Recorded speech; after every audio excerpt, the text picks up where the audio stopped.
¿no? Lo tienes que hacer así, primero esto, levantas el copón, toca la campana, te hincas, o sea, todo está estandarizado. Y es una excelente analogía, ¿no? O sea, el ritual es a la tradición lo que el método científico es a la ciencia. Me parece la verdad muy extraño que siendo la UNAM el alma mater del doctor Lindo, les nieguen ese acceso porque existen discípulos contemporáneos como Bradley Nelson y Joe Dispenza que siguieron sus conocimientos, y hoy Joe Dispenza nos habla de la neurociencia, pero también mete la espiritualidad porque al final el libro te enseña una meditación para tú poder sanar enfermedades y activar y decodificar genes a través del mindfulness, como se lo explicaba en la mañana el doctor. Y otra cosa, ellos no utilizaron un alma mater, utilizaron el HeartMath Institute, usted lo debe conocer, que es un instituto de cardiología donde llevan a cabo tecnología de punta. Y las personas que utilizaron como estudio de observación fueron alamas, personas que practican el budismo, les pusieron encefalograma, ¿se llama? Electroshock. Y en ellos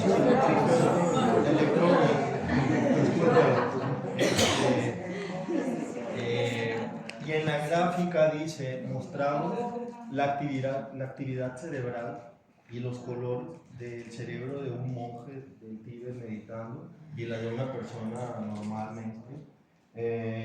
Y es eso. Ahora, con base a lo que dicen de los rituales, eso sí es cierto. Al igual que Jacobo, también existieron otros científicos que estudiaron a las tribus. Vemos el caso de los practicantes de la tensegridad, un conocimiento ancestral y chamánico que solamente fue transmitido por los chamanes de la escuela de este señor Juan Matus. Y hay personas en México que hoy en día practican la tensegridad, pero porque la tensegridad les fue adquirida por esos chamanes y precisamente en lugares como esta montaña. Bueno, esa es una opinión. Yo tengo otra, muy diferente. Después podemos platicarlo. Sí. Tanto de Joe Dispenza como de tensegridad, y bueno, cada quien con su historia. Quiero darle la bienvenida a Said. No lo conocían, acaba de llegar, pero ya lo conocieron porque está alrededor de nosotros. Él, junto con Rose, allá, en la noche nos van a deleitar con un maravilloso concierto después de la cena. Pero resulta que Said también conoció a Jacobo. Y nadie aquí, incluyendo nosotras, sabemos su historia. Nos gustaría escucharla, cómo fue tu experiencia con Jacobo y tu primer encuentro, digamos. Bueno, antes que nada, muchas gracias por permitirme compartir este bello retiro. El abordar la realidad de la conciencia desde el ámbito de la ciencia y la mística es algo extraordinario. Ha tomado trabajos de muchos siglos para acá, desde diferentes etapas. Pero algo que es muy importante es que con la tecnología, desde principios del siglo, se pudieron generar equipos que pudieran otorgarnos una medición de lo que ocurre en el cerebro en diferentes niveles. A esto le tocó a Jacobo, estando dentro de la Facultad de Psicología de la UNAM, el establecer una serie de parámetros de medición que fueron reflejados a través de diferentes protocolos. La ventaja que otorga Jacobo a la investigación es que fue precursor de este campo de las neurociencias ligados a la conciencia. Y en ese sentido, nosotros que desde muy chavos estábamos relacionados con el ámbito de la conciencia, porque nos tocó el abrir diferentes redes de integración de grupos que se dedicaban a la divulgación de la mística a través del hecho religioso, de las tradiciones, claro, también religiosas, pero también de lo que se llama la nueva mexicanidad. Ahí me tocó abrir los primeros centros holísticos, crear la red de conciencia y establecer una buena cantidad de encuentros donde impulsábamos el que conociéramos de mejor forma la sabiduría ancestral de los pueblos originarios. De ahí que me tocó abrir Cali Mexico como grupo cultural y después como tradición cuando abracé este camino. A la par también estuve recibiendo iniciaciones en diferentes tradiciones, el linaje budista, el linaje sufi, el linaje cristiano, y también recibí el linaje de la Mexicaya por guardianes de tradición que me permitieron dar marcha a un propósito que sigue vigente, que es dar a conocer la importancia que tiene el poder reconectar nuestra conciencia con el mecanismo del cosmos. El cosmos es un bioregulador a partir de la gran cantidad de energía que sostiene la vida en el universo. Y nosotros somos parte de los biomecanismos estelares porque vivimos en el Sol. Desde la antigüedad las tradiciones nos permitieron el conocer desde hace más de 10.000 años que estamos en una mecanicidad cósmica y de esta manera construyeron megalitos que hacían posible el poder observar los ritmos que tienen el Sol, la Luna y el planeta Venus y Marte, que son, junto con Mercurio, los luminares que a simple vista se puede seguir muy bien cómo generan ritmos en la observación y que regulan la vida de la naturaleza, pero también el potencial de la actividad del cerebro y la actividad de la conexión con otros niveles de conciencia. Esto es muy antiguo. Hay ciudades sagradas que están trazadas de tal forma en Egipto, en India, en China, también en Mesoamérica, que están trazadas exactamente con tangentes de dirección para poder crear geometría en sus construcciones que permiten sincronizar al ser humano con un potencial para desarrollar su conexión de una manera trascendente. Esto no solamente pasaba en Anáhuac, en la zona maya, sino también en el Tahuantinsuyo, en el Perú, al mismo tiempo que pasaba en India, en China y en Egipto. Algo nos hemos perdido de esta mecanicidad, el biorritmo estelar y la geometría sagrada, porque al paso de esta cultura europea, este racionalismo de alguna manera avasalló y en lugar de preguntar sobre estas mecanicidades, se desarrollaron conceptos muy lineales que insertaron sus pensamientos sobre estas culturas y pueblos originarios. El caso es que en los últimos 30 años se ha venido desarrollando un esfuerzo muy importante por renovar esta posibilidad de entender que la biomecanicidad del cosmos nos sostiene y nos bioregula. Y los antiguos constructores, grandes geómetras, pudieron desarrollar estos conceptos.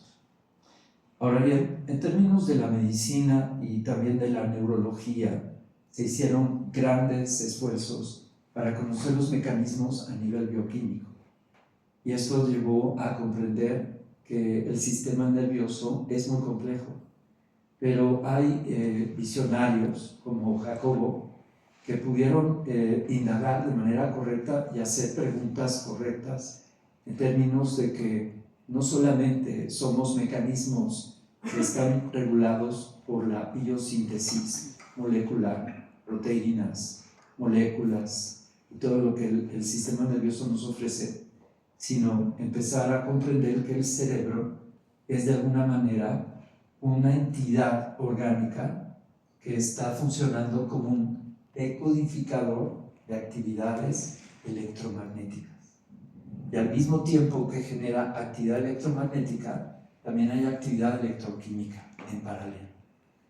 Pero no fue solamente el que se quedara Jacobo en ese ámbito, sino que empezó a mapear el cerebro. Obviamente lo que hicieron los médicos fue correcto, el hacer una analogía e investigación, qué tipo y zona del cerebro le corresponde a las diferentes especies con las cuales estamos conectados, y desde luego son los mamíferos. Entonces el cerebro empezó a abordar y a generar una serie de mapas que nos hacen comprender que no somos muy diferentes de los mamíferos. Tenemos áreas que están dedicadas hacia la percepción, áreas del lenguaje, pero lo que pasa con el ser humano es extraordinario, es el desarrollo de la nueva corteza, es decir, el neocórtex. Y es ahí donde Jacobo empezó a indagar, como todos los seres humanos en este mapeo, pues tenemos áreas límbicas, áreas que son relacionadas con nuestro cerebro, que de alguna manera es el reptiliano, pero en el neocórtex pasa algo extraordinario, en donde nuestro cerebro se comporta como un enlazador de información entre todos los seres que tienen vida en el planeta. Y cuando él empezó a colocar sus diodos y sus sensores en personas que se conoce que tienen capacidades diferentes, sobre todo capacidades psíquicas, empezó a encontrar que no había una condición regulada, sino que había comportamientos que rompían esos parámetros. Entonces, esto suponía que si los chamanes y sobre todo los curanderos que utilizan su mente de una manera extraordinaria, se entendía que deberían de desarrollar cierta área del cerebro, lo paradójico que él encontró es que muchas veces estas personas no necesitaban hacer esfuerzos preestablecidos para detonar que cambiaran esos picos. Y esto abre la posibilidad de lo siguiente. Es posible que algunos seres puedan tener genéticamente una configuración especial de su sistematización del funcionamiento bioquímico del cerebro para poder abrir una posibilidad a que se comporte el cerebro como una parte de una inteligencia y de una red mucho más amplia que no es humana, es decir, que puede ser la inteligencia de la naturaleza, incluso la inteligencia del cosmos. Y eso es justamente lo que Jacobo colocó en sus mapeos y en sus investigaciones. Ahora bien, a mi persona me tocó el estar participando en diferentes encuentros, en este caso de la Gran Fraternidad Universal, donde nos reuníamos diferentes representantes, tanto de tradiciones como grupos de conciencia.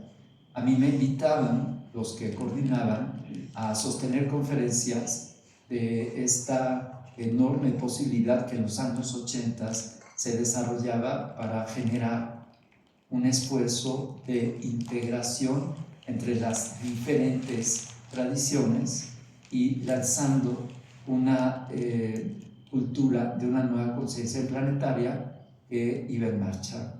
Y entre estos foros, pues obviamente estaba Jacobo Grimberg. Cuando a mí me tocó volar hacia Monterrey en el segundo Ecoplanet, me tocó al lado en el avión y empezamos a dialogar y intercambiar algunos conceptos. Lo que sí fue posible es encontrar en Jacobo una persona que estaba de alguna manera sosteniendo un estado de paz, un estado de claridad en todo momento que no observé nunca que se pudiera romper. Esto es algo que me llamó la atención, de acuerdo pues a todas las personas que conocemos, que se exaltan, que se enojan, etc. En Jacobo de alguna manera era una condición de sostener un estado de paz y de claridad, pero que se mantenían todo el tiempo. Eso me llama mucho la atención. Y la otra cuestión es que siempre me hacía preguntas en relación a la arqueoastronomía y a la conexión con el estado energético que puede desprender una montaña un chamán o algunas características que se pueden relacionar con el ámbito mágico. Y lo que yo siempre le decía es que la magia como tal no existe como la entendemos, es decir, producir fenómenos, sino más bien que es el efecto de sincronía, redundancia y también coherencia que podemos nosotros empezar a desarrollar con las grandes fuerzas que la naturaleza tiene y que también están expresando una inteligencia de esa magnitud. Y nosotros somos parte de ello.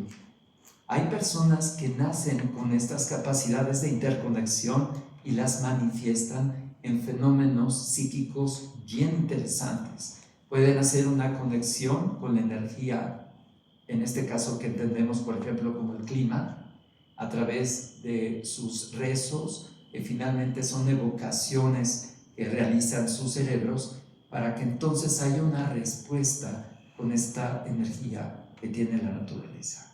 Nosotros en el racionalismo lineal creemos que las distancias y las magnitudes son muy grandes y muy amplias, y esto no es así. Es decir, hay una tremenda interconexión entre un cerebro que forma parte de esta experiencia de unicidad para poder, a través de estos mecanismos de evocación, el tener una interconexión importante con estas magnitudes. Pero si esto ocurre con la naturaleza, también ocurre con los animales y ocurre también entre los seres humanos. Acabo de manera paralela, junto con Maturana y también con el otro teórico inglés, que es Rupert Sheldrake, generaron una nueva postura para entender que no debemos entender al ser humano de una manera aislada, sino de una manera que formamos parte de una conciencia mucho más amplia, de la cual nosotros tenemos una experiencia humana.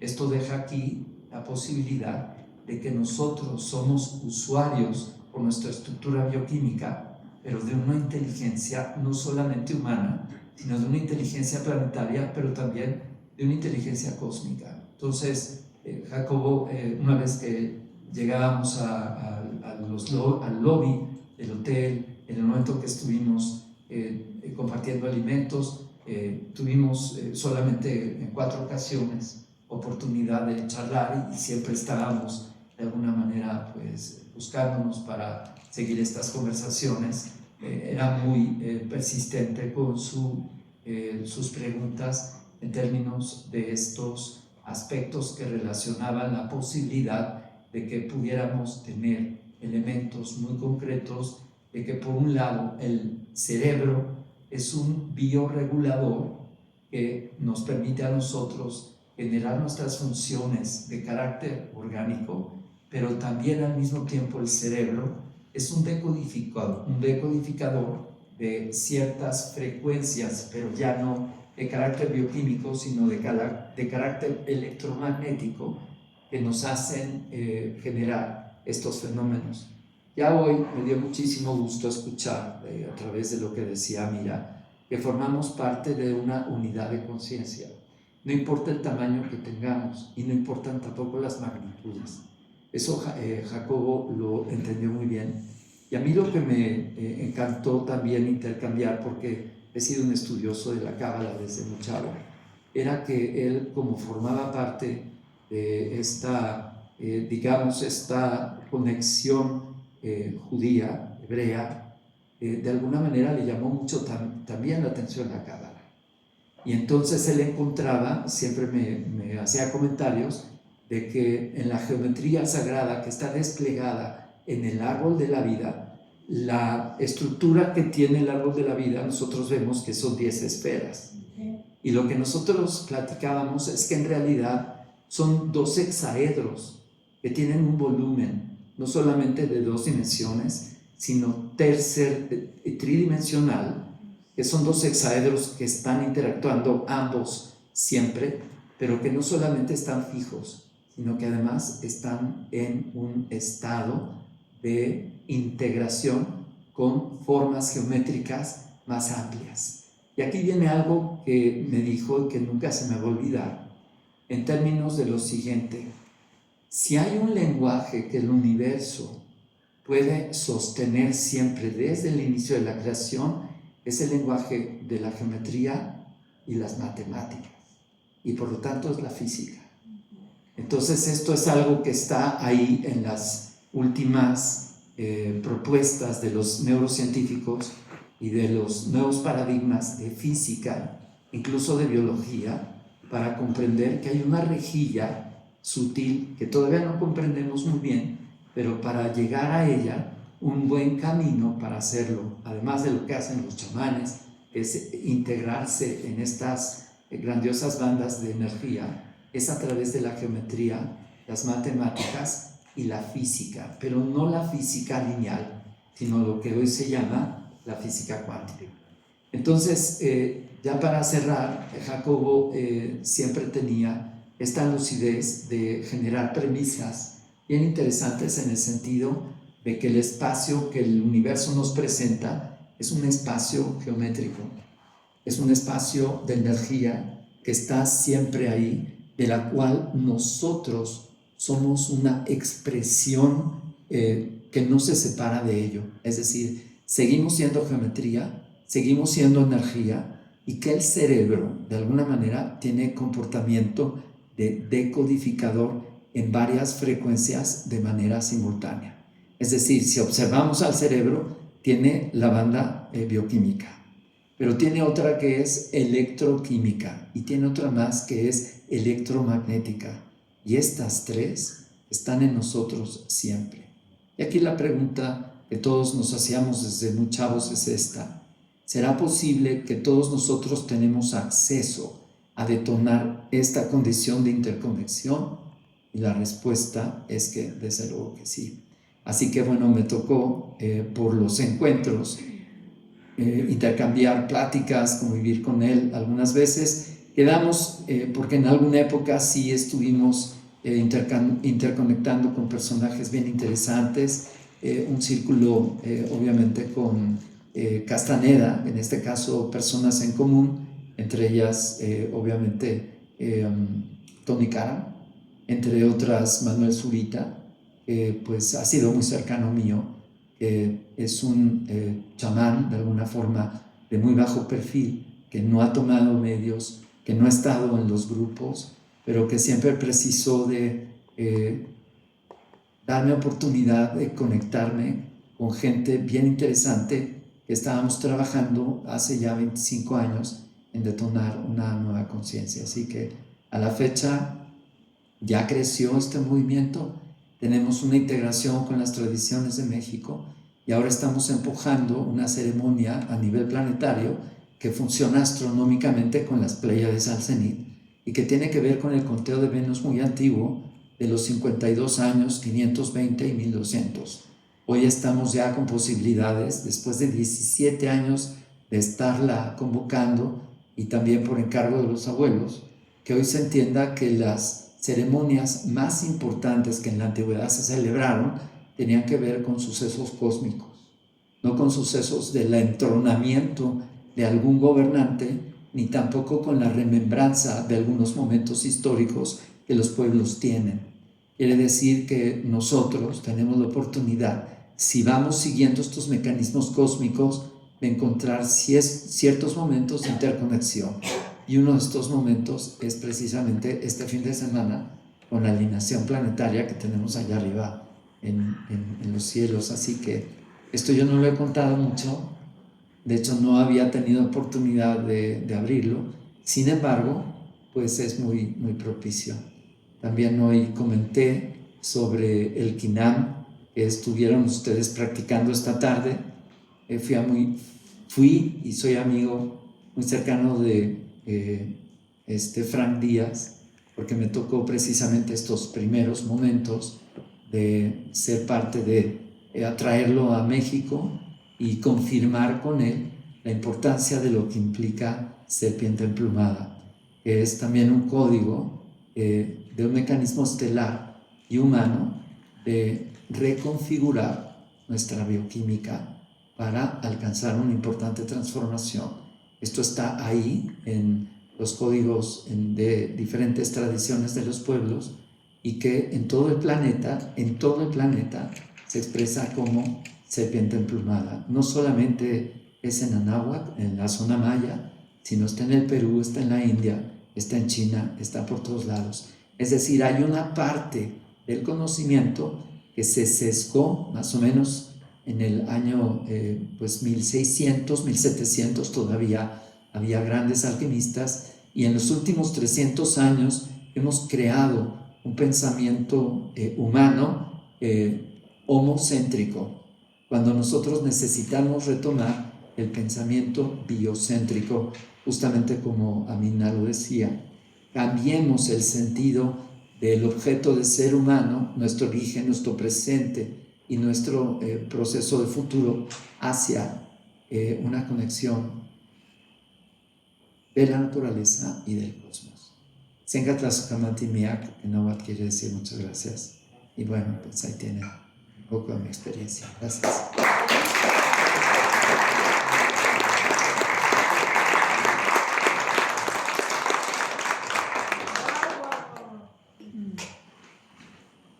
A ver, tomemos decisión